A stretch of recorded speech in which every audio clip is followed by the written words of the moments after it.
hear the truths from others. Okay.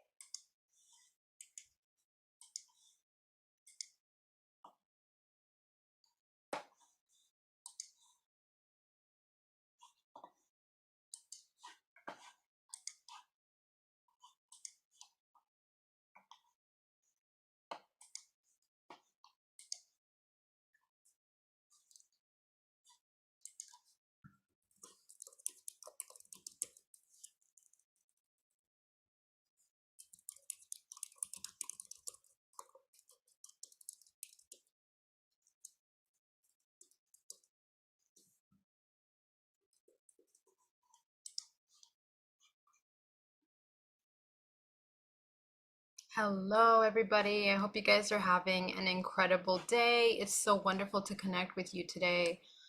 Today we're starting out a little later than usual. It was an extremely busy week, but I'm so happy to be here with you because we are going to discuss day 10 of our challenge. And today's topic is extremely important and yeah, it's very deep, and there's actually going to be several layers to this topic. But today we're going to go deep into some of the psychological, subconscious parts of it, and also understanding the purpose of the integration of the shadow. So today's topic is essentially to discuss the integration of the shadow. So let me just come over here. Mute this. All right, so let's start talking a little bit about the shadow loves. Let's start talking about what we are trying to achieve. As you know, we are talking about integrating death and rebirth in the cycles of death and rebirth. So in that process, there's a lot that has to be integrated in order for us to feel complete, whole as a soul, and as we are evolving through this life. And as we are experiencing the cycles of life and death, and essentially at the time of death, when we begin to leave the body, how to navigate those next levels. And essentially, when we disconnect from the body every night, when we're going to sleep, we are somehow entering into other dimensional realms. And we begin to enter into different states of consciousness, which allow us to experience the subconscious layers of ourselves. And so the process of understanding death and rebirth is something that has to happen, not just in your waking state, but in your dream state, and also when you die, when you leave this physical vessel. And the integration process of all of these aspects of ourself essentially is required to understand the self as a whole, the whole self.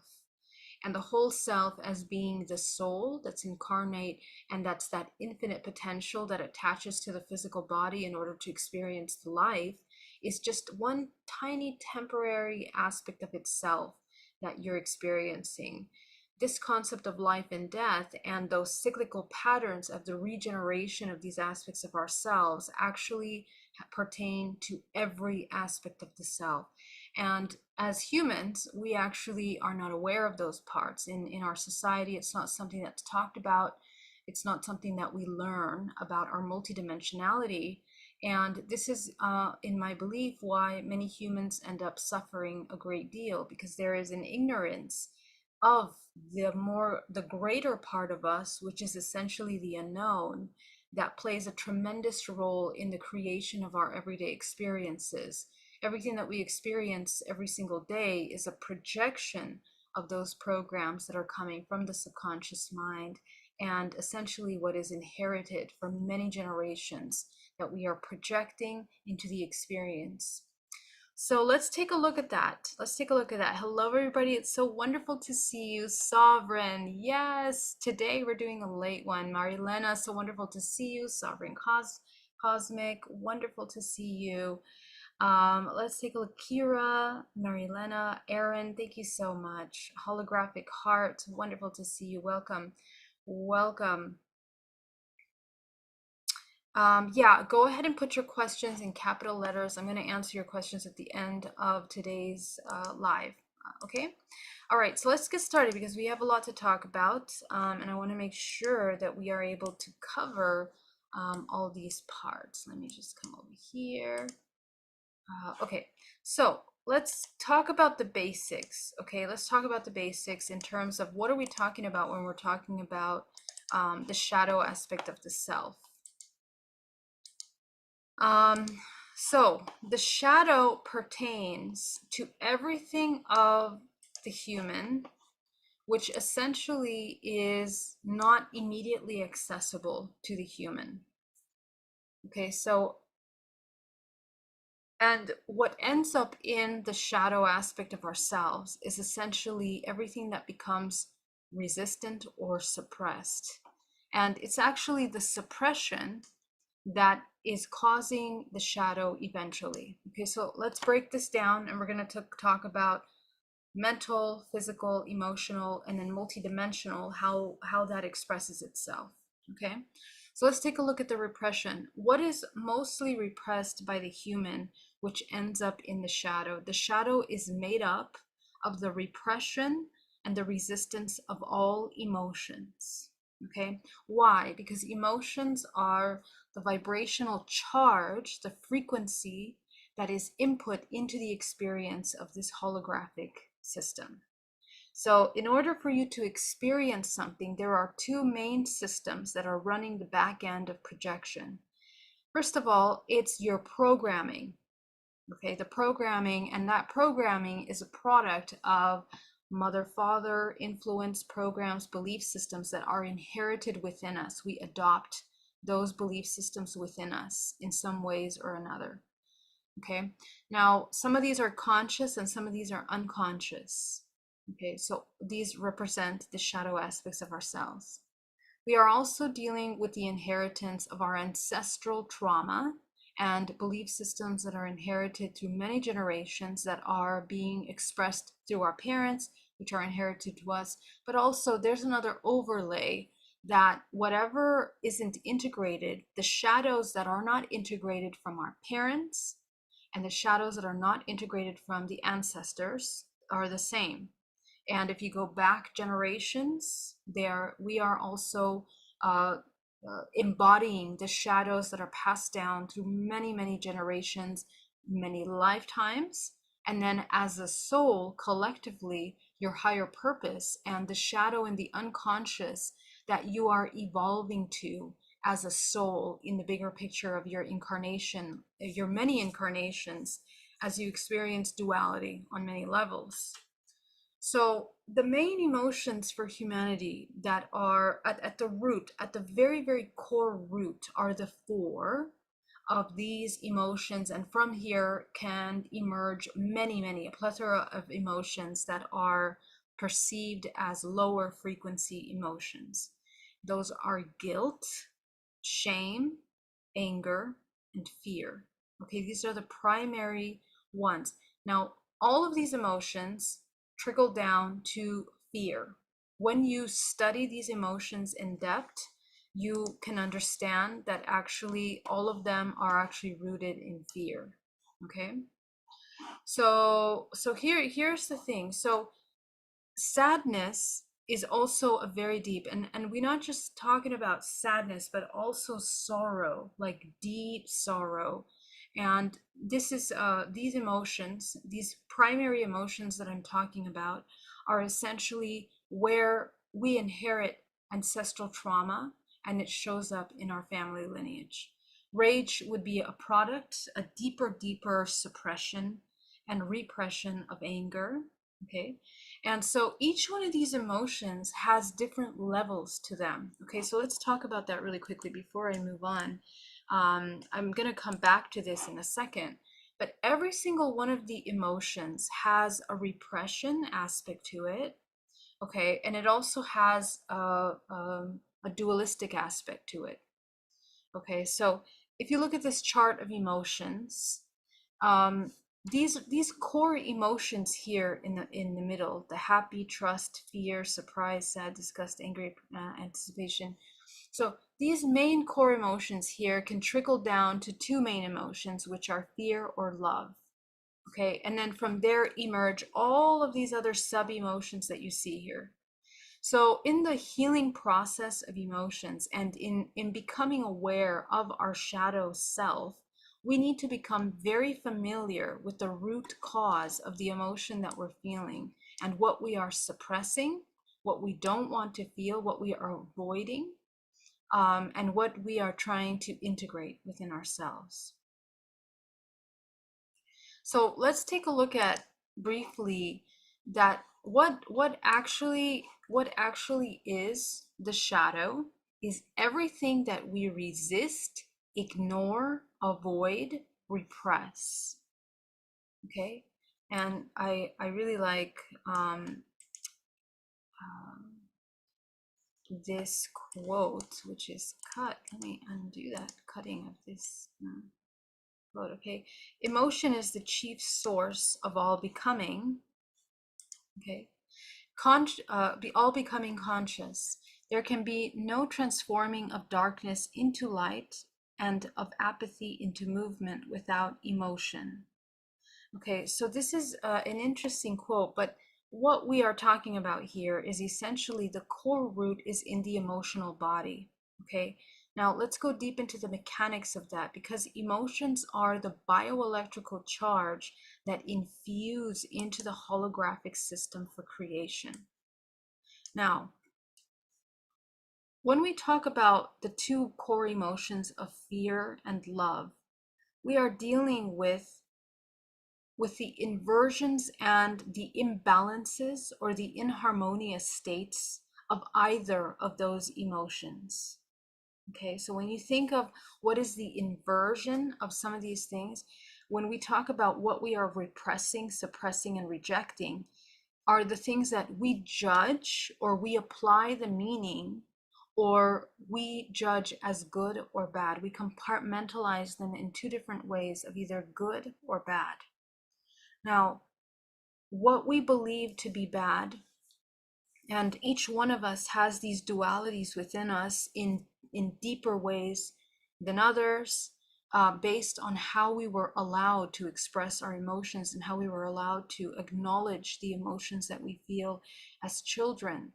But these dark shadow aspects of ourselves are a reflection in the bigger picture of the collective. Okay, so profound injustices, the injustice of all that is just, fair, causing profound senses of betrayals, of fear, of rejection of the self.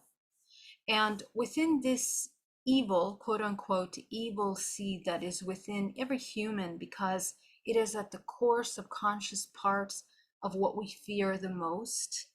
And what we are fearing the most as a human race is essentially the unknown. Okay, so let's talk about the discernment of good and bad when it comes to the shadow, because the reason why we suppress these emotions are because we judge them as evil, we judge them as not good, we judge them as impure, we judge them as something that is unacceptable. Okay, and the way to understand your discernment, this is extremely important, because in your healing process, when you're in meditation, accessing these memories of yourself and these deep emotions that you've been repressing for a long time, they're going to come up really strongly to the surface. So the difficult memories, the difficult thoughts and emotions of yourself in the past are going to come up to the surface very strongly. And what do you do with those emotions when they come up? How are you able to integrate and heal them? Well, after my own personal work and also working with hundreds of people, what we are understanding, the psychology of emotion, would be the alchemy, the transmutation of turning this lower vibrational emotion into a higher. But the process of that is an entire reconfiguration of your programming. And in order to do that, we have to become aware of the programs about that judgment. Now, in the most primal state of humanity, we are looking at the most natural state of looking at this dualistic expression of everything. We are looking at the inversion of nature. We innately have an aversion to any time that we see the manipulation and the inversion of nature. And so everything that falls under the category of evil or wrong or bad, we innately, subconsciously, have a core belief that it is we are destroying nature, okay, and it is the destruction of the divine, the perversion of the sacred, of the things that are most sacred to us, and profound betrayals and injustices of humanity. So these are some things that are extremely uh, really at the initiation of the human going into the human's highest vibrational state of ascension. And when we talk about creation states, going from separation into unity, every single human that is on a spiritual path that wants to live in absolute harmony within themselves and with the whole must undergo the profound self-inquiry of the things, of the shadows within them that they judge as evil, as negative, and as the inversion. And not only to be able to witness it, but to become familiar, number one, with the unknown.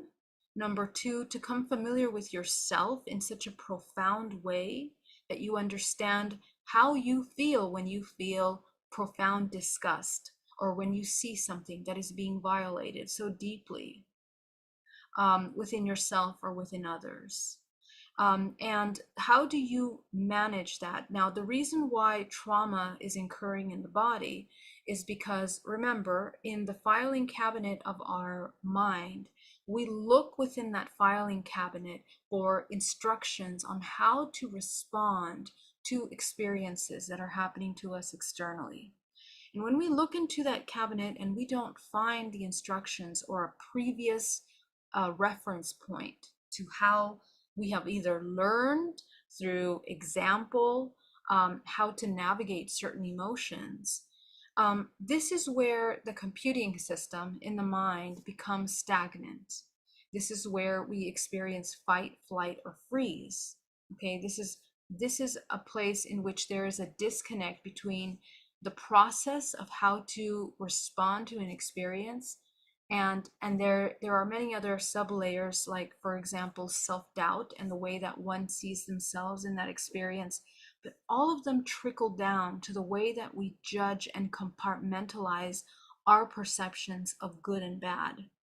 So when we're taking a look at these concepts that are emerging from us, all the most deepest, darkest parts of ourselves, it's very important that we take time to sit with these parts of us.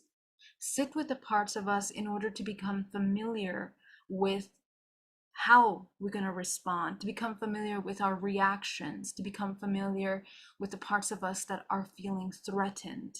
Because what emerges from there is the ego part of the self, the identification, the one that identifies, is the one that compartmentalizes and the one that judges and the one that applies meaning. It's always the ego that exists in a perpetual state of survival that needs to understand one thing. And the question that the ego has is, will I survive? Will I survive it? What is happening to me?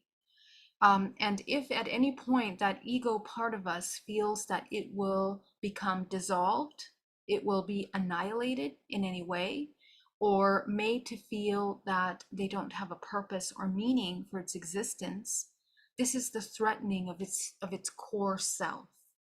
And we have many little sub-egos of ourselves, compartmentalized fractals of ourselves that are existing in this state within us. And the reason why is because that little self doesn't know how to navigate that experience. It is completely terrified of the unknown that lies beyond these difficult emotional data that is available. Okay, so what happens is that we become deeply confused, and in the concept of trauma, what happens is that, especially with trauma, when we experience severe disassociation and disconnect with ourselves, we become fractalized. And that fractalization, the aspects of ourselves that become fractalized, become entangled. So literally, that entanglement is a communication network. It's like a neural pathway that is created with ourselves and that timeline and that part of ourselves that has become fractured at that moment. These references, these become points of references, and these are trauma parts of ourselves. And so for the human that is trying to turn into a unified consciousness, it is absolutely imperative that this human becomes aware of all of those fractals that have been created and reintegrate them. What does reintegration mean? That you provide each one of those traumatized parts of you with the necessary information so that they can fully process the experience in a way that they feel whole and safe. Okay, now to talk about safety is it's another whole topic, because we need to get down into the understanding of what it means to be safe. But innately, I'm going to tell you, innately within the natural structure of our architecture of humanity, the law of the universe is that when things come into harmony, into a harmonious balance, it creates geometric sacred symmetry, and it is in alignment with the natural systems of the greater cosmic bodies in which we exist. So anything that is evil is essentially the inversion of those natural cycles. What does that mean? The manipulation of those cycles. It is the destruction of those cycles, the disruption and manipulation. So what you will find when you get down into your shadow is that you're going to be faced with something.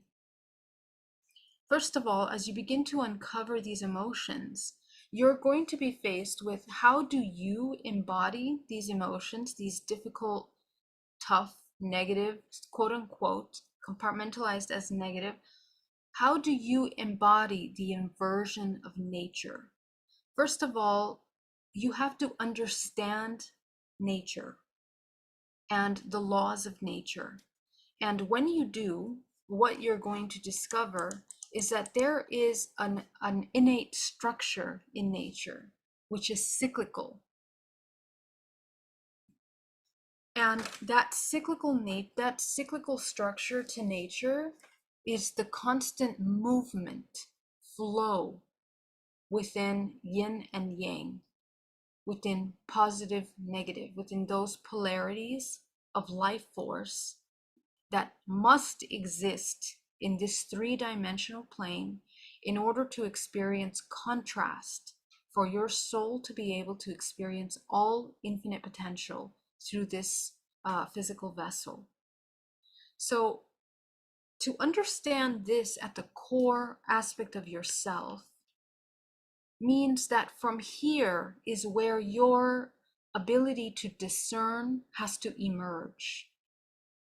And when it comes to everyday experiences, and when we see things that are unfair, that are things that are unjust in the world, things that are inversions of these natural flows, not only do we feel it in the core of ourselves, especially as children, because children are deeply innocent from that states of suffering and from the inversions and manipulations up until a certain age, that they innately understand what comes into that harmony. Now, when things come into harmony, the organism thrives, just like we see in nature. When a plant has the sun, has the fresh air, has the water, has the good earth, this plant survives, it thrives, it grows incredibly beautiful. And all of these systems in the world have certain prerequisites, but all of those are going to be a delicate, harmonious balance within the elements of its environment in order to allow these organisms to thrive to its highest expression. Okay? And so, what happens in this case essentially is that we are learning, we are very nascent, and we are somehow going through the hypnosis of the confusion, the veil of confusion when we are born into this world through that innocence of unified consciousness brought into the severity of separation. And the embodiment of that experience in the separation compartmentalizes all of that unity that we knew as innate parts of us. And so what that manifests is a confusion between this harmony and disharmony. And, obviously when you're born into this world, you take on the programs of the mother, the father, the environment that you come into, whether you're safe, whether you're not safe, whether you're warm, whether you're dry, whether you're protected, all of these things, whether you're wanted, whether you're not wanted. So all of these very, very heavy constructs of belief systems can create a tremendous disconnect from nature and from our understanding of that harmony.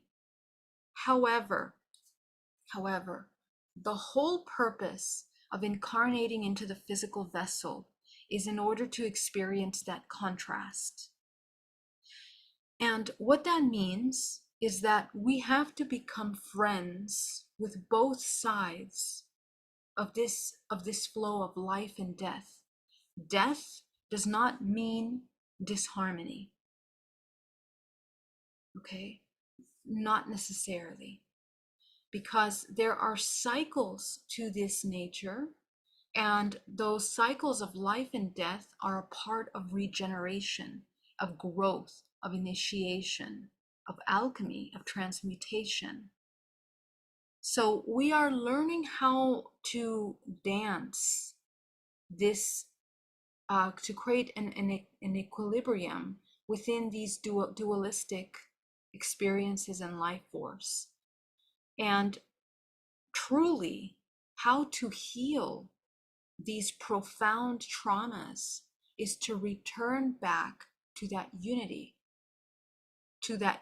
consciousness that is connected to the whole. Okay, and how that is embodied is the state of neutrality, that 0 point of neutrality. And from this 0 point, because what happens when you come into the physical realm is that you get caught up in the compartmentalization of the experience. Okay, and that is an illusion because it's a temporary experience. This life is very temporary, and it's ephemeral, and it's cyclical. So the more we begin to really understand those core structures of this existence, the easier it'll be when you get into your meditation and begin to look at these terrible life experiences that you might have had, these incredibly unjust, traumatic experiences that in your mind, because you have severe constructs based on this illusion, this temporary hologram, you feel that it's a destruction of yourself. But it's actually not. It's a temporary experience that allows you to fall into that constant cycle of life and death. Now, in the bigger picture of this, now, when you're healing and observing these traumas of your life, when you look at the bigger picture, there's another element that's extremely important for you to understand. Not only are you not alone in your traumas and the fears and the experiences that you experienced through your life, but you are part of a greater organism. Okay, your body, your one little tiny body right over here that's come into manifestation,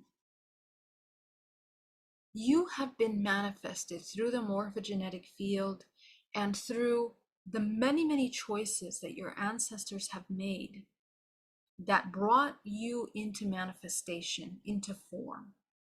And your role genetically, bioelectrically, as a soul incarnate in this multidimensional body is playing a role in the bigger picture of the collective. You have an extremely unique vibrational frequency, which you've incarnated into. And one of the collective purposes of humanity is the cleansing and the reharmonizing, the rebalancing of the imbalance and the disharmony that exists within your organism. And that is really the purpose of the incarnation into this dualistic experience. Are you able to come back to harmony? Are you able to unify the many fractals of yourself back into a unified whole, transcending the illusion of separation, compartmentalization, and essentially the embodiment of that love, which is not an emotion, it is the state of co-creation that is the architectural output of humanity. Okay? Because to embody love means to embody harmony within yourself. You cannot embody harmony if you are judgmental and destructive, self-destructive in any way to yourself. Whether those are self-destructive belief systems, whether they're self-destructive activities, thoughts, intentions, emotions, because you are existing in separation as a result of believing that you require them in order to survive. And so the illusion is that, number one, we exist in a survival. Okay, so that's biologically we are wired for survival, just as the most primal aspect of our humanity. And so anytime that we have experienced severe separation, we will reach into the depths of ourselves in order to survive. And so the ego identifies very deeply with that survival mechanism and will make all kinds of reasons why you absolutely must hold on to the trauma, to those ego parts of you, to the fear, to the separation, because it is not familiar with anything other than that. So the healing process is essentially to begin to connect with the deep subconscious aspects of ourselves. And as you can see, just like our genetic code, only 2% of our DNA writes the protein of the physical body. But then we have the rest of this genetic code that makes up your morphogenetic field that plays a tremendous role in your navigation in out-of-body experiences, in your interdimensionality, which you are interacting with every moment of your day, whether you're conscious or not of it. And within the non-physical greater whole of yourself is the subconscious and the collective unconscious, from which we begin to access these informations. What we want to do is to make this unconscious parts of us conscious, and that is the journey of making friends with the unknown, allowing yourself to learn how to navigate the unknown, which means learn how to accepting your shadows. The unknown is all of the emotions that you're not familiar with, positive and negative. Positive and negative.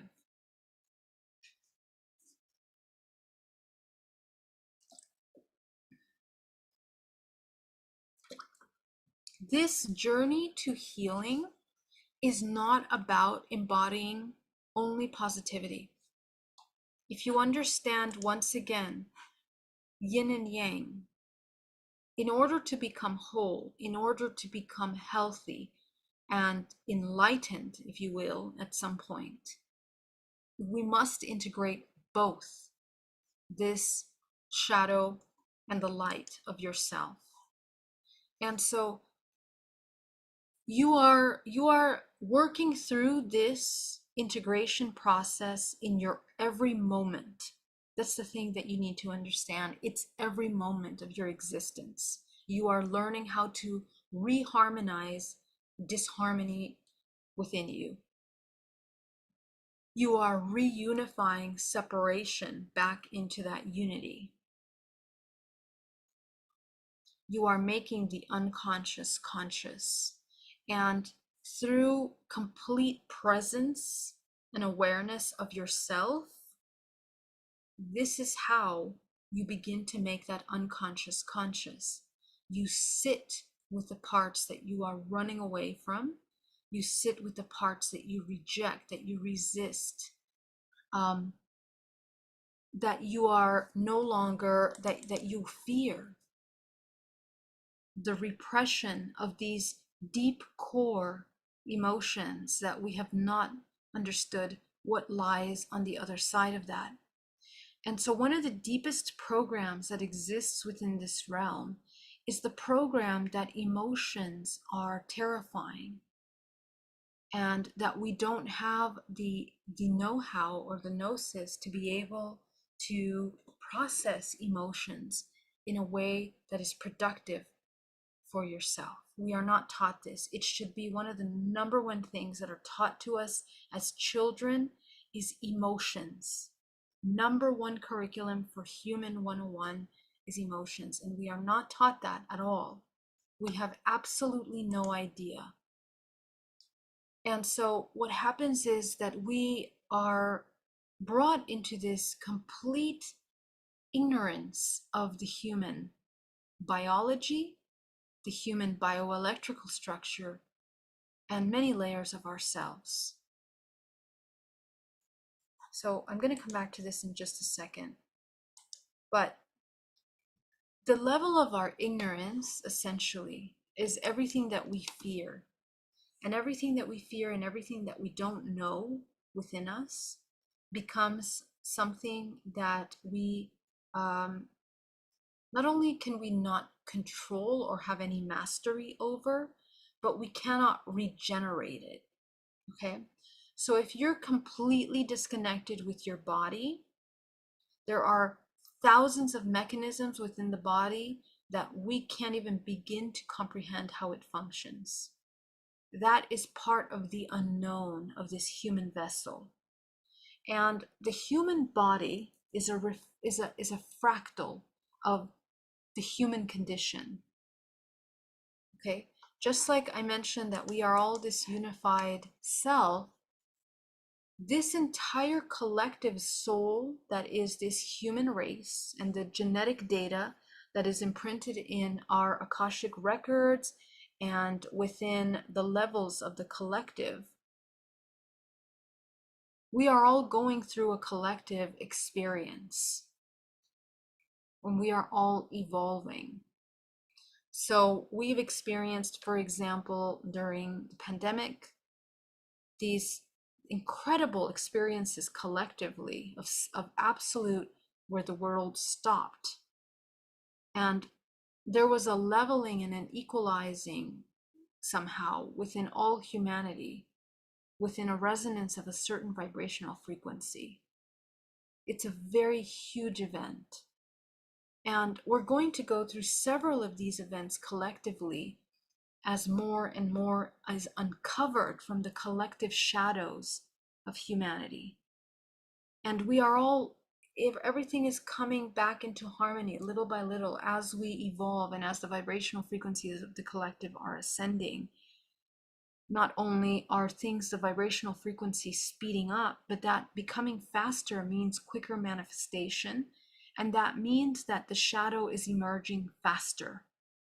So in this year, number 8 year, the cyclical infinity symbol of karmic reincarnation and cycles, all of the deepest shadows that have not been addressed or that we resist addressing for the last how many years, and not only many years, as an entire human soul, lifetimes.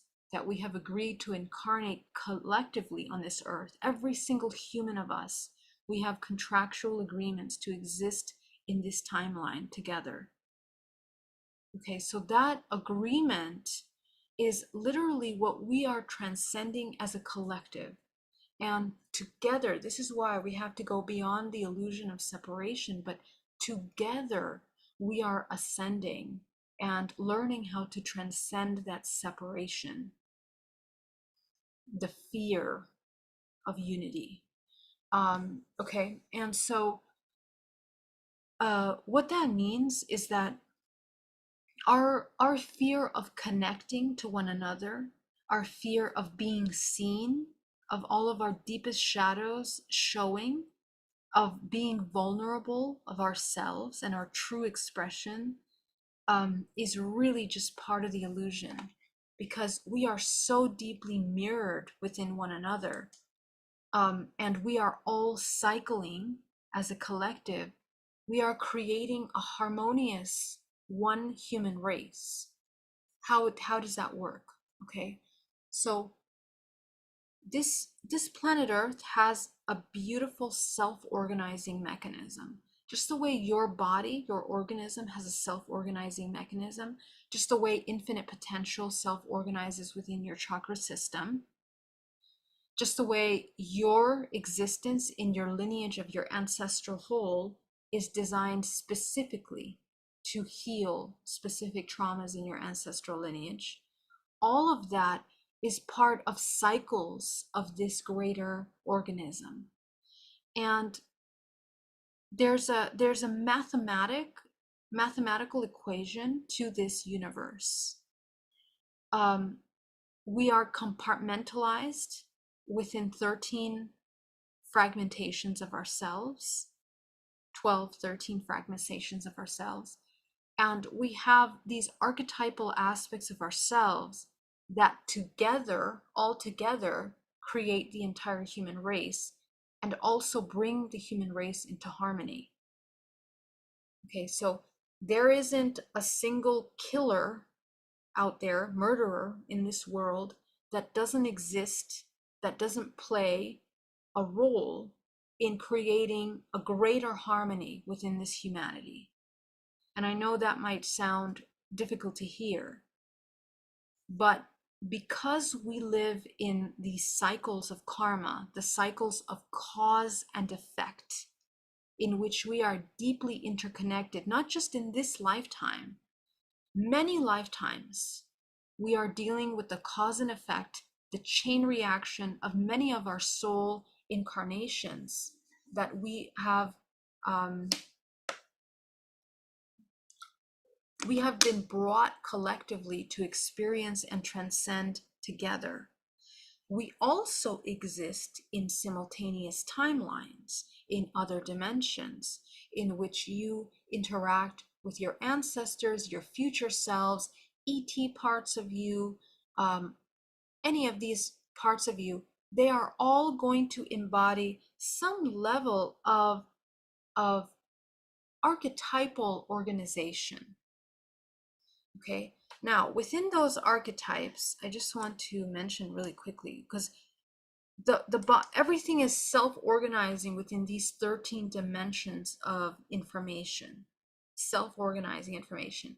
The body in itself organically is storing these 13 aspects of ourselves. They are encoded in our organism. When we don't know how the chakra system works, that entire system that we can utilize in order to heal and ascend is completely shadowed out to us. We are completely ignorant of an entire universes of ourselves and the collective. Okay, so let's come over here to this collective, our multidimensionality. Okay, the multidimensional aspects of ourselves. If we don't understand the mechanisms of navigation, or perhaps the laws of the universe that allow us to navigate these many dimensional layers of ourselves, we are completely ignorant, and also we are at the mercy of cause and effect on those dimensions as well. And how that cause and effect kind of works is that we are either creators or parasites. Okay, so those are the two dualistic manifestations organically in which we are existing. So that's the polarity of this existence. You're either a parasite or a creator. Okay. Now, we also are within this greater picture, as you can see, transcending these many layers of our subconscious self. And within those layers is our connection to the solar system, okay, the many planets that are connected to our chakra system, the many planets and the cosmic systems that participate in creating the influence of your manifestation. Let's say through astrology, but also through these archetypes. Within your DNA, you hold the key of those archetypal influences. And all of the beings that we experience in these dimensions are also participating in that self-organized compartmentalization within some kind of archetypal embodiment. Okay, and so we access these parts of us. We must access. It is inevitable that you access these parts of you when you are a human going through an ascension process.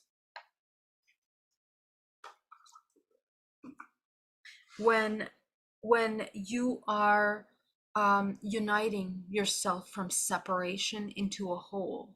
Okay. So what happens here? There are many layers to the human ascension process, okay?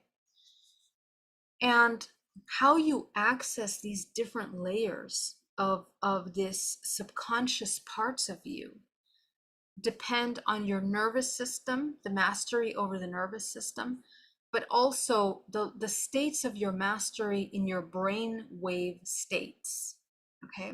So in dream time, in waking state, are you able to go into alpha state as much as possible throughout your day?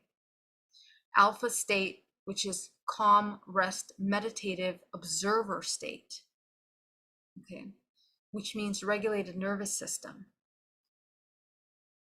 Within that alpha state, that brainwave that is created from yourself outwardly, your perception changes. Your filters of perception change.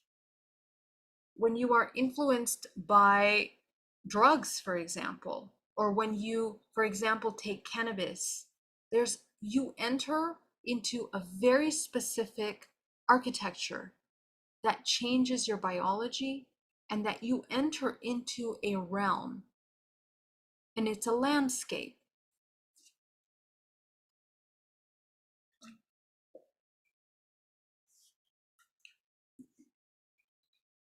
Each one of the elements that you are interacting with in your everyday experience has a landscape that you are accessing. And all of them pertain to some kind of self-organizing structure of an archetypal organization. For example, ayahuasca.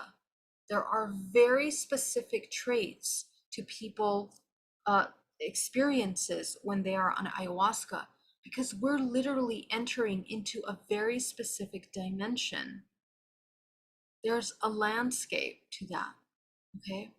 In the same way that in your waking state, there's a very specific landscape to this construct that we experience collectively. When you go into dream state and you leave your body at night, you're entering into multiple landscapes.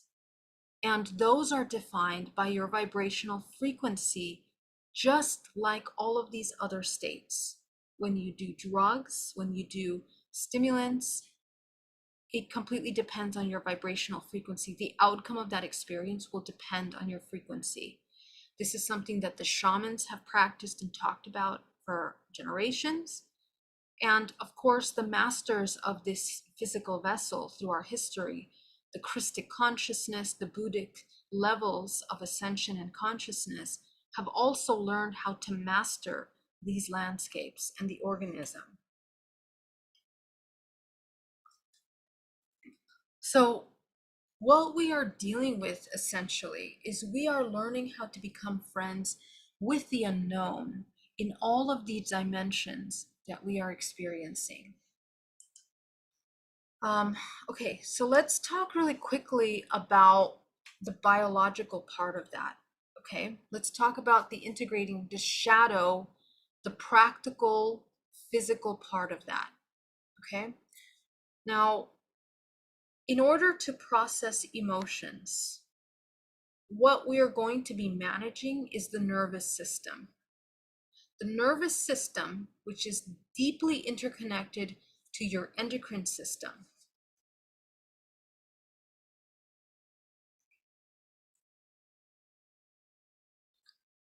Sorry, very thirsty. And this is really important for you to understand about your biology, because you're not really going to master your ascension if you don't understand how your body works. It's going to be challenging for you. Okay. So the chakra system is deeply connected with the endocrine system. All of your everyday external experiences are processed through this organism, which is your skin that absorbs vibrational patterns through your sensory system, which sends signals to the parts of your body, which you're through biochemical signals to your body.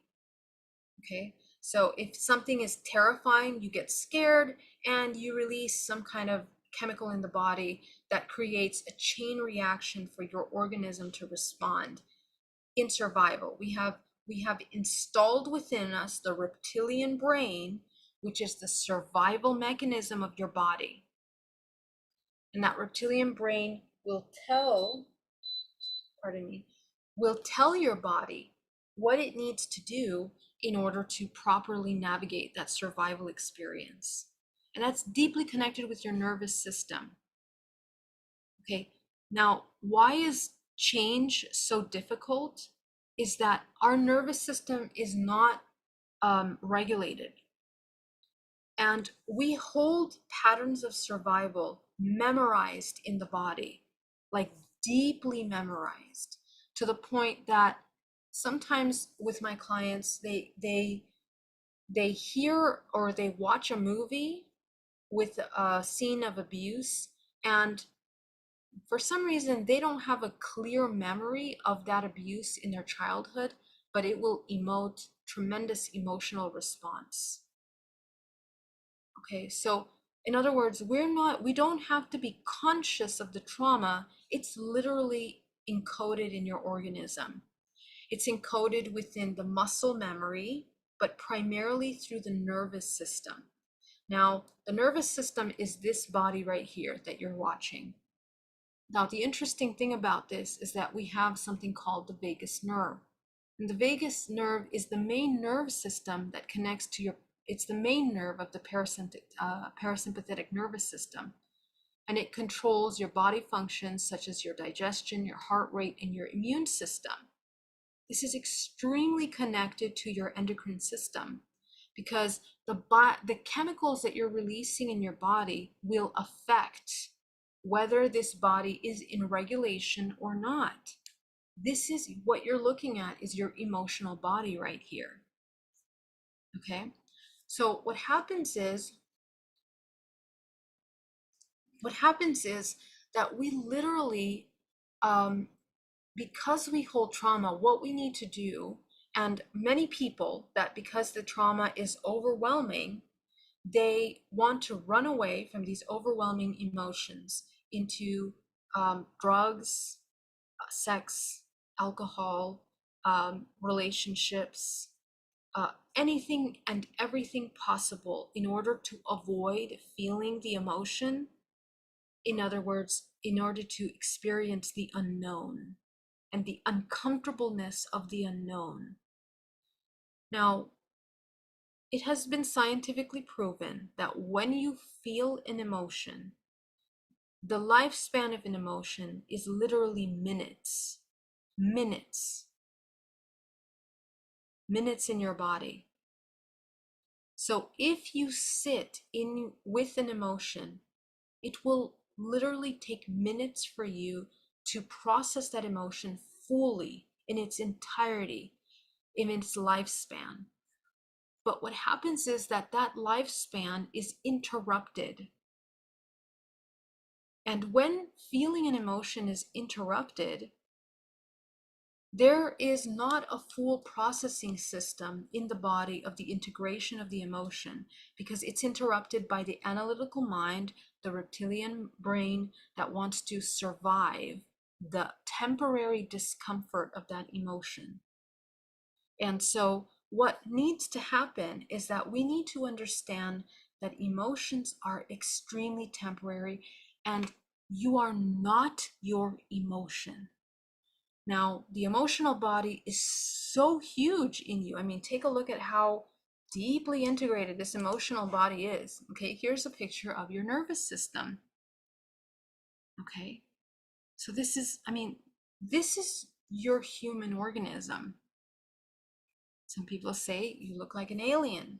Okay, but literally, this nervous system is the one that is actually in charge of this physical vessel.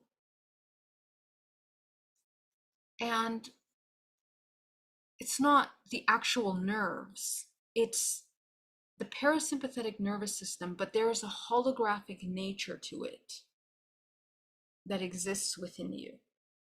And it is the runway of this holographic information that this is just the instrument of processing all of that holographic nature.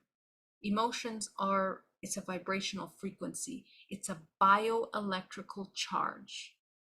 And so this nervous system that you see here is a system of transduction. It's a transduction mechanism. Okay.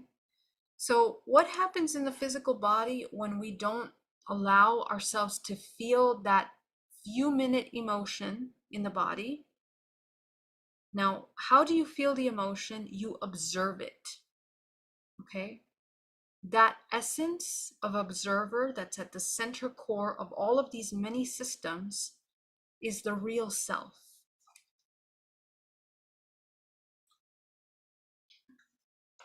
This emotional data gets stored within the body. And what happens is that because of the way that our bodies are structured, okay, so we have the many planes of the body. The front of the body is the masculine, the back of the body is the feminine, okay? The back of the body and the feminine always represents the subconscious. The masculine represents the conscious.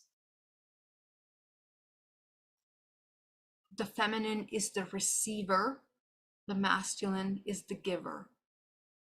When we store information, when we repress it, first it's here in the conscious body, okay? Because we are not trained to be our multidimensional awareness of our entire organism, most of us only live between our forehead and our chin. That's our whole self is right here. This very myopic vision, perception, processing system of our environment. We completely neglect the entire body, which is also processing information. And so the more you broaden your awareness of yourself, the more you will be presented with the unknown that exists within this entire organism of yourself. Because your entire body is processing emotional data. It's processing information from all around you. Now, when the human is only living here in the front part of itself, it absolutely is living in survival and fear because it doesn't know itself. And what happens little by little is that all of these immediate experiences that haven't been fully processed begin to store in the body because energy does not eliminate. Remember, basic law of physics. Energy does not eliminate, it just transforms. And so what happens is that that repression of that vibrational frequency begins to store within the body with time. The more we repress it, the more it becomes into a crystallized state in this energetic body. And what ends up happening is that it blocks the systems of the body from processing information, which then end up in illness, pain in the body, sickness. And because this is a very well-known process, we have maps that have been handed down generations and generations. Now, before I knew these maps existed, I mapped out these parts of the body through my meditation. What does that tell us? That tells us that those maps are a product of someone in history that sat with themselves to observe their emotions, to learn themselves in the process of emotions in order to understand how the body stores them. There is a self-organizing mechanism. It's not random, and it's not something that is just by chance. There is a way that this human body functions. And so thoughts have a vibrational frequency that become organized within this body. Okay, now, once again, all the material that I'm sharing with you will be up in the portal. For those of you that have registered on my website for this program, Death and Rebirth, you can access all of these slides there. If you wish, okay, or you can screenshot here. I mean, it doesn't really matter. But of course, you have lifetime access to those. You can watch the replays and everything. Okay. So what happens is then that in order for healing, this unknown, this shadow becomes the disharmony inside of this organism. It is the weight that we carry all the time, everywhere, every moment. Within this disharmony, not only are you carrying the disharmony that you're holding within yourself, but generations and the human race. So when we look at these deep, deep wounds that we are suppressing, most of these fears that we have experienced as a child, with the unawareness of how to process these emotional aspects of ourselves, these are the ones that we need to sit with. And as we sit with them, allow those deep emotions to emerge. This is the process of getting to know your shadow. Alternatively, if you don't know yourself and your trauma and your shadow, you will be told who you are by the external world. The external world will tell you because you have not defined yourself. And this means that your experiences will also mirror those experiences. Now, here is the difficult thing about this entire topic, about the shadow. When we don't integrate the shadow, we manifest within our lives those shadows into experiences. Now, all of the unmanifested shadows of our ancestors have brought us into manifestation. So if you want to know the purpose of your life, take a look at the patterns that run down your family lineage. You will understand why you're good at some things, why you're bad at some things, why you are the way that you are, the things that attract you to the spiritual realm or that you reject about the spiritual realm, the aversions you have to your feminine and your masculine dualistic aspects of yourself. All of this is encoded within yourself. And so the mastery over these shadow aspects of ourselves essentially is our ability to become sovereign, the mastery over yourself, rather than falling into the reincarnation cycle of cause and effect, where you are playing the role of a victim in separation from your source. Because what has to happen in order for you to embody the unity consciousness is that you move from these separate states of existence, these paradigms of survival, into this paradigm of integration of the non-physical with the physical, in which you are unified with your greater whole and experience profound levels of peace. As you can see, the bridge to go from one paradigm to the other is absolute neutrality and acceptance. You must cultivate neutrality in your body in order for you to be able to observe and to regulate that immense organism that you have within you of your nervous system, master processing system of this experience. And from that neutrality and observation, incredible acceptance of your traumas, of all the shadows, everything that you judge, you want to compartmentalize in the world outside of you and inside of you has to go through this process. There's no such thing with somebody that is in unity consciousness that has an aversion to these things, because you understand it's a spiritual maturity that you understand the life and death cycles of the human existence. Everything goes through the death in order for it to be rebirthed. This is very hard for the ego, because the ego has the illusion of separation, the illusion of safety. Safety is an absolute illusion. There is no such thing as safety. Okay, unless you understand that the greatest way for you to, let's say, no longer suffer is for you to understand that everything is an extension of yourself. Everything is a part of yourself. But until you continue to separate and compartmentalize the things that are external to you, it will be extremely difficult for you to enter into this unity consciousness. And I think in the spiritual community, there's so much confusion about this, because we think that when we are happy all the time, we're over here in this love department, okay, 500 hertz of frequency. But in reality, what creates your vibrational frequency is everything in your subconscious mind. And if you haven't been brave enough to enter into that realm, and let me tell you something else. Every single human will evolve through different layers, and we are moving faster. So for most humans on Earth, we will experience some sort of disclosure.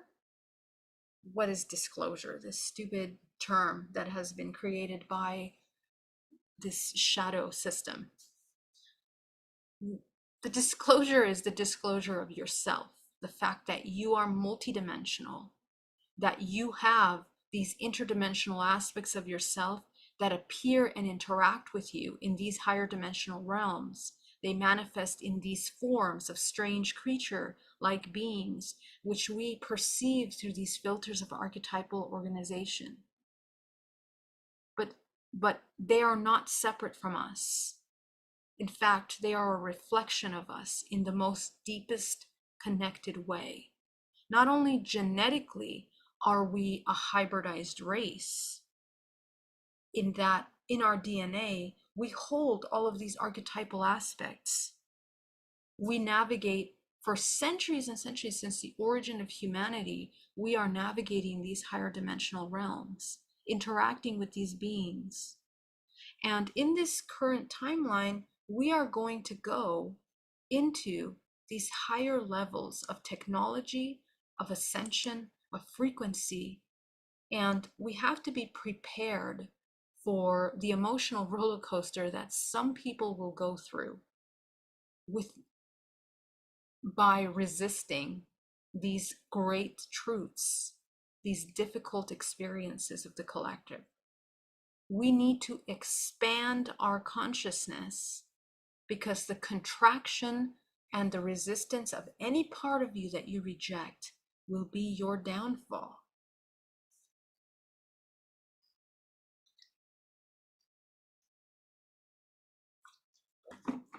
And not only will it be your downfall, but you will inherit to your next generation, which means that you perpetuate suffering.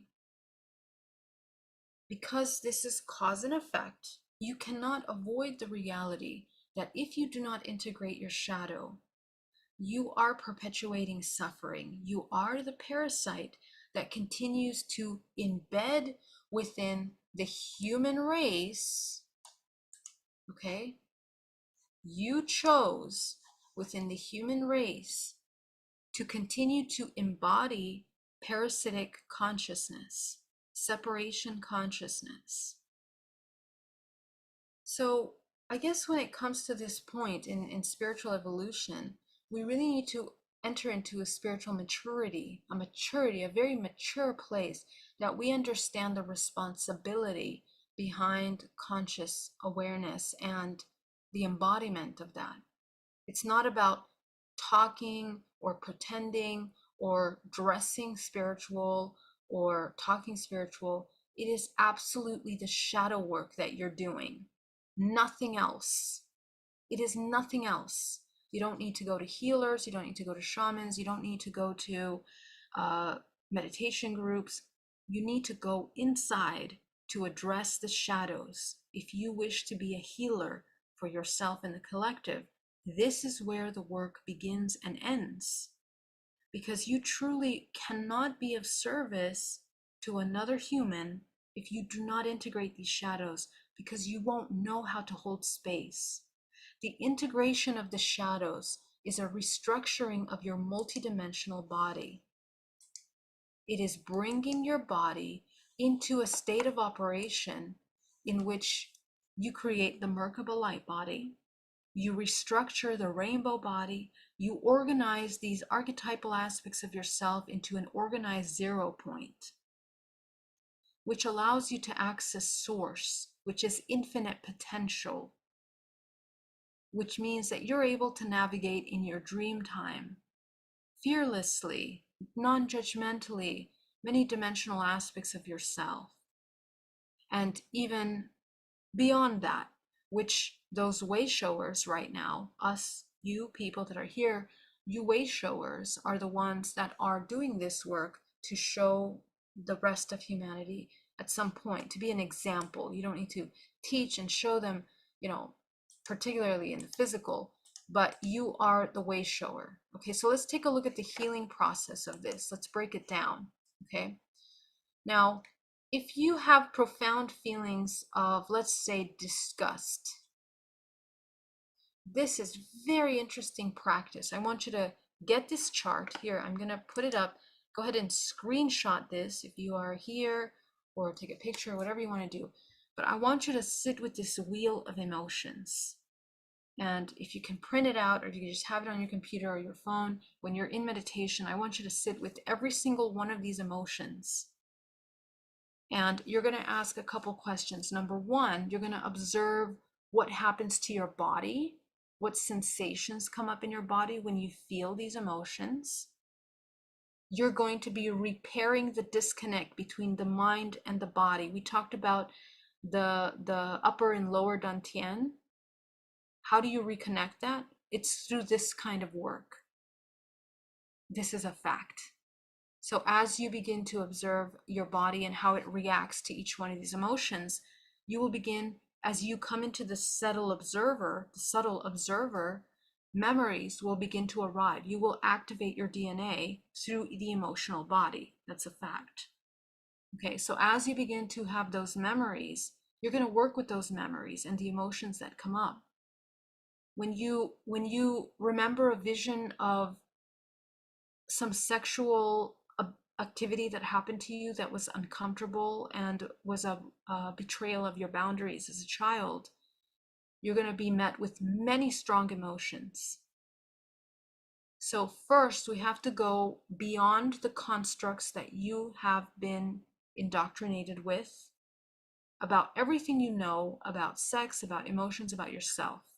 And this is a process. This takes time. So you need to be patient with yourself. But we need to come as close to the 0 point to be able to observe in such an observer neutrality that you can begin to see the truth beyond your limitation of your perception to these experiences. And you're going to do that through the emotional body. The emotion will guide you.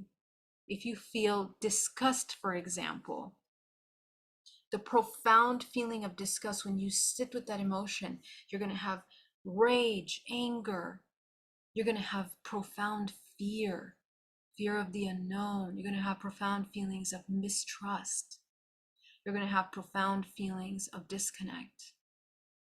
Okay, so what's on the exact opposite of that would be the rebuilding of those emotions.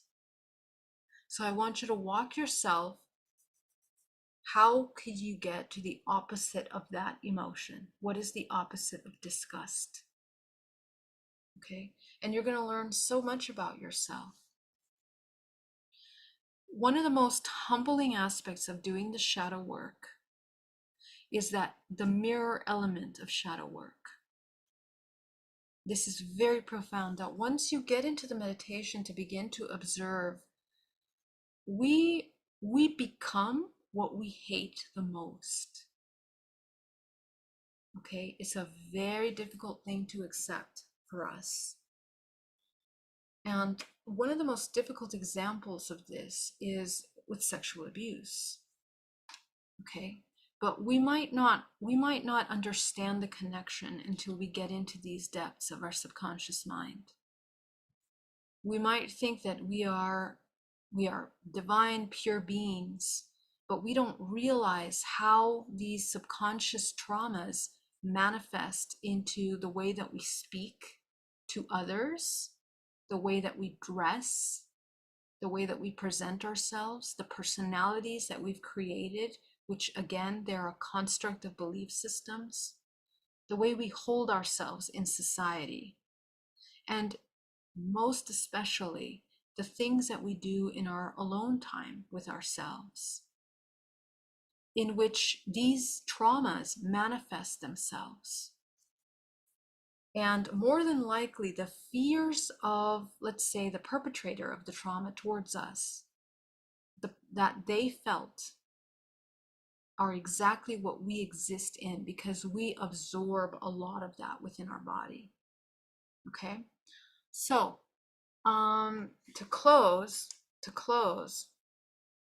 there are profound inversions of these pure emotions, and unfortunately, we need to differentiate between false ideas of morality, virtues, and moralities, because again, even that has been inverted in nature. And how I discovered that was through this emotional work, because I realized that my belief systems around why I felt shameful about things weren't really rooted in truth. Okay, so for example, I grew up in a very conservative family. Okay, so sex before marriage was taboo in a way. Sexual expression was questionable, and so there was a lot of suppression of that. And so as a result of that, um, it manifests into the generations of our family members. But what it presents itself as in the family is that the youth becomes rebellious. So they go deeper into that expression because we don't understand what sex is, for example. If we go deep into the repression of that, and it's expressed in different ways, very, very loudly. Okay, so think about this when you are dealing with your children. Okay, what kinds of things are you afraid of? Are you repressing that you present in your family circle? Your children feel absolutely everything. They know more about you than you know. Sometimes a lot of parents are not aware of themselves, but the child feels it. And so these create subtle, profound programs within them that create confusion when there isn't a correction of these belief systems. And then it becomes a suppression, and then an inversion. Okay, we slowly get confused with what is natural. Sex is natural, it's a biological part of us. And when you look back, for example, at the history of these life forces, the real information about this extremely important part of humanity and our biology has been so deeply suppressed, especially in the spiritual communities. That is a manifestation of control. This is how you control humanity. You keep them in the shadow. You play on their fear of the shadow. You manipulate that. And you can make the person do whatever you want. So the entire, fashion industry, the entire, all of these consumer-driven industries are manipulations of your fears. So these are things that we have to get very, very, very familiar with in order to be able to transcend them. And I want to be clear that there is no good or bad or right or wrong. There is only harmony and disharmony. And it's very different because the harmonious balance of those things are essentially what brings us into vitality, healing, into integration, back into wholeness. And again, brings us into our truth, the deeper truth that isn't drunken by the hypnosis of this matrix. Because if we fall for the hypnosis of the matrix, we are living in constant lies, not only to our true organic self, but to our potential as an individual and as in the human race. Okay, so I'm gonna stop right there, my loves. I know it's getting really late, and I would love to take you into just a quick meditation to observe some of these emotions in the body with me. And I'm going to see if I have any questions. If you have any questions, go ahead and put it in the chat. I'll be happy to answer those questions with capital letters. And yeah, so let's get into the meditation. Go ahead and get really nice and comfortable.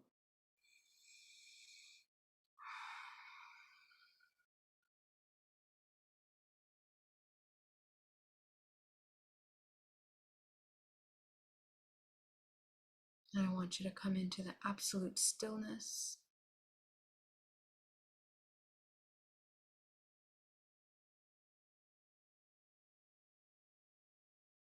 I want you to train yourself to come into a state of observation.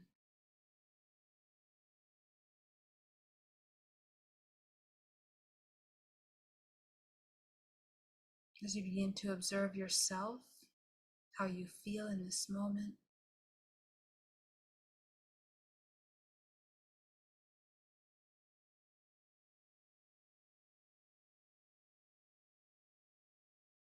and with every breath you take, as you bring the oxygen into the back of the throat, in through the nose, to the back of the throat, I want you to put your tongue to the palate of to your palate, to the middle of your palate, the top of your palate,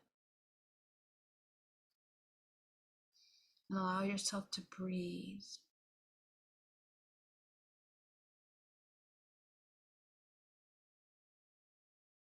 Try to come into as much stillness as possible.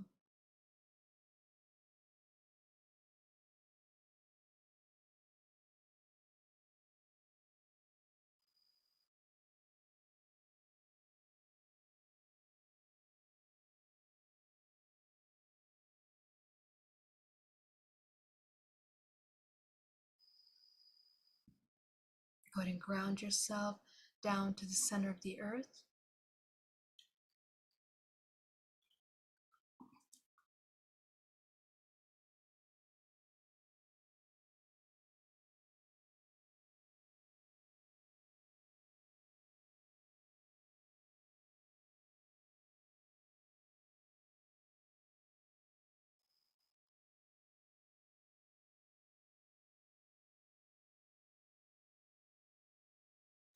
Go ahead and visualize a sphere around your body, allowing yourself to own your space.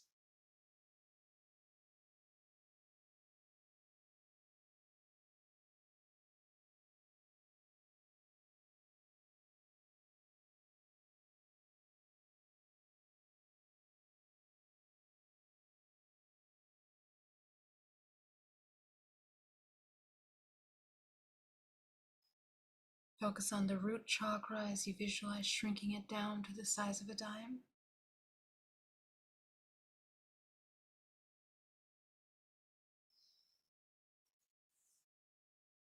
Going up to the sacral chakra, shrinking it down to the size of a dime.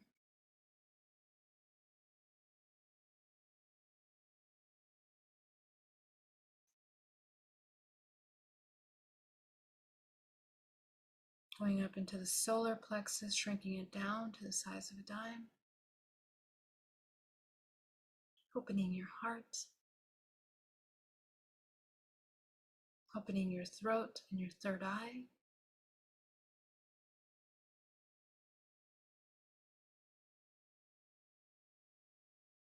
Go ahead and visualize your crown chakra illuminating your 7th and 8th.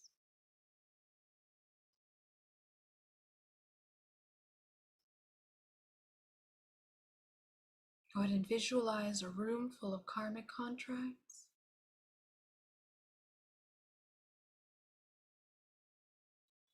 And you're going to dissolve those contracts completely.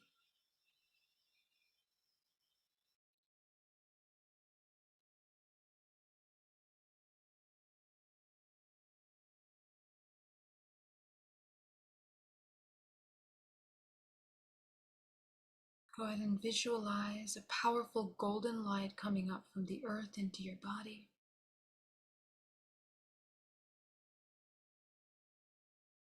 A powerful gold light coming down from source into your body.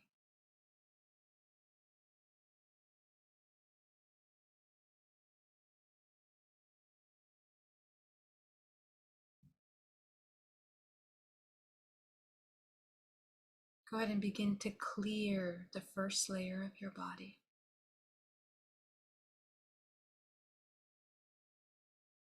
The second layer of your body. The third layer of your body. The fourth. The fifth. You should be able to feel a lot lighter as you begin to remove any debris in your multidimensional body. Some parts of your body you might feel you need extra time and work. Take yourself back. Go up into the third eye, the throat, clearing.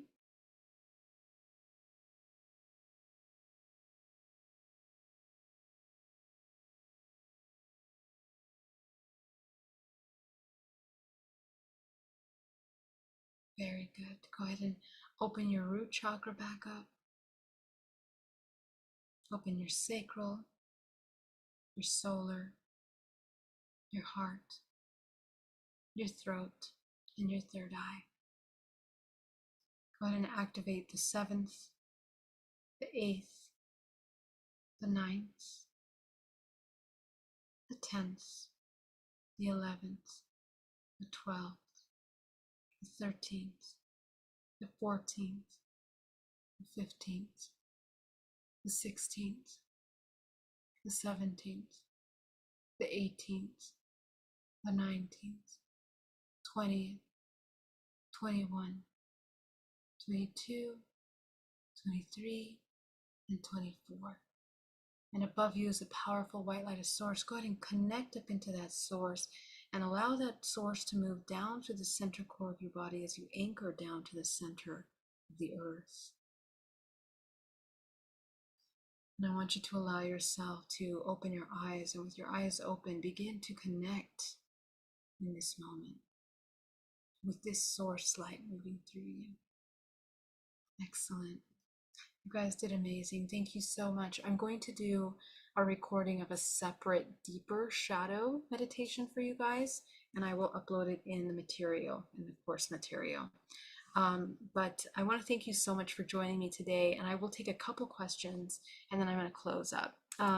Let's go over to Jean. Can you talk about the eyes and nervous system? They really stood out on the chart. Yeah, so basically, the way that the eyes function, and let me just open this really quickly. Let me see if I have this here. Let's see if I have it. It might not be in this presentation. Let me see. It might be actually, let's see, maybe here. The way that the eyes work is actually really beautiful because the ocular system is there's a secret hidden within the ocular system. The ocular system is basically how the matrix functions. The matrix is an inversion of truth in a way. It's an inversion of the things that we see external to us in order to experience temporary contrast. And so the ocular system inverts pictures in that same way. Hold on, let me open this for you guys. Here you go. Okay, so it's really important to understand the connection between that because light signals will stimulate melatonin, which will stimulate your ability to sleep, but also hold and change the brain wave for you to navigate into higher dimensions. Okay, number one. Number two, through the eyes, you receive patterns of vibrational frequency that, along with the rest of your five senses, trigger the pineal gland and all of the sensory glands in your body, which then trigger the vagus nerve, right? So the vagus nerve would be right here, and it goes all the way down there. So let's go back to the picture of the nervous system, okay? So the nervous system over here, as you saw within that, this entire nervous system is deeply connected to your eyeballs, right? And to the brain.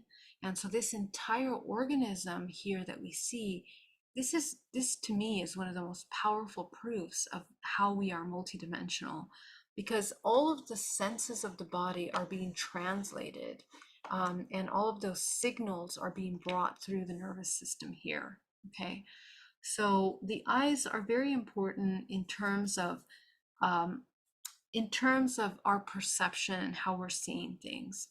But remember, even without your eyesight, we develop the higher vision. That's really what we're trying to develop here. The cultivation of your energetic body, the cultivation of your nervous system, the cultivation of your intuition, and your trusting in that intuition is essentially the cultivation of your higher faculties. Okay, so I hope that answers that question. It's so late, but I want to be back in a bit to start the meditation. Yes, thank you so much, Jaden. Thank you. All right, guys, I want to thank you so much for joining me today. I love you, and I will see you soon. Bye-bye.